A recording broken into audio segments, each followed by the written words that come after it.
Hi, I'm Chuck Dorsett for Weaver Leathercraft, and this is the Leather Element. If you have a question we can answer, drop it in the comment box below. But also, if you've got a good idea for a leather element, drop it in that same box. All right, this week, we get this question a lot from those of us who are new to the craft. But you know what? Even those of us with a little more experience, nonetheless, bears talking about. Mallets and Mauls. What's the difference? Where should I start? What should I use? Well, here's the biggest point. Personal preference. That literally is all that matters. What's comfortable to you? But we're going to talk about a couple here, all right? Let's start right at the bottom. Wooden mallet. Don't waste your time. Well, with an exception. Say you've got a class with 20 Cub Scouts, and they are just going to be hammering along on a wristband. All right, first item on that materials list to take, big bottle of Tylenol, right? But really, a wooden mallet in that situation, no issue.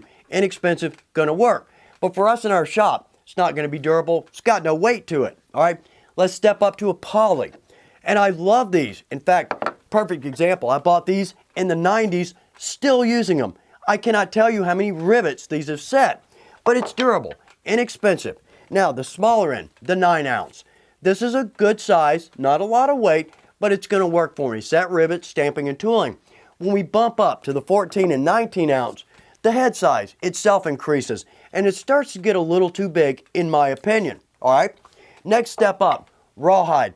I love these. Old school, good weight, but also very durable. Now, with these, we've got two weights. We've got the 11-ounce, which I love and use in almost every video. But when we jump up to the 20-ounce, that's actually weighted, and that's got some serious weight to it. So setting rivets, maybe copper rivets or tubular rivets, that's a good way to go. But again, tooling, it's going to tire out my hand. And the big point there is I don't want to tool until my arm's tired. I want to tool until I'm done. Same with sewing and needles, all right? Step up to a maul, old school. Because in the old days, and I'm talking super old, we could simply take a piece of a limb, shave off one end, and we have a maul. We have a hammer. A little more technology now.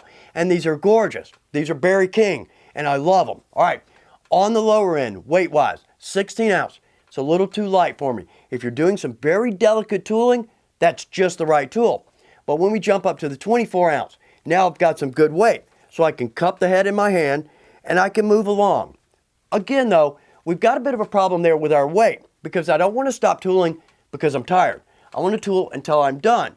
So holding that up, it's going to get a little heavy. But also with a maul, I'm not a top shelf tooler. So, you know, the top shelf folks, they probably feel a little differently.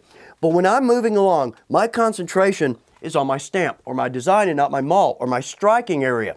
So therefore, to me, it's easy to hit that, not just right, and that's going to kick my tool left or right. It's going to leave a bad stamp, an inconsistent stamp, and I don't want that. All right, one more we're going to talk about. Big boy here. This is a 32-ounce maul. Enormous. Way too big for doing any tooling. Very heavy.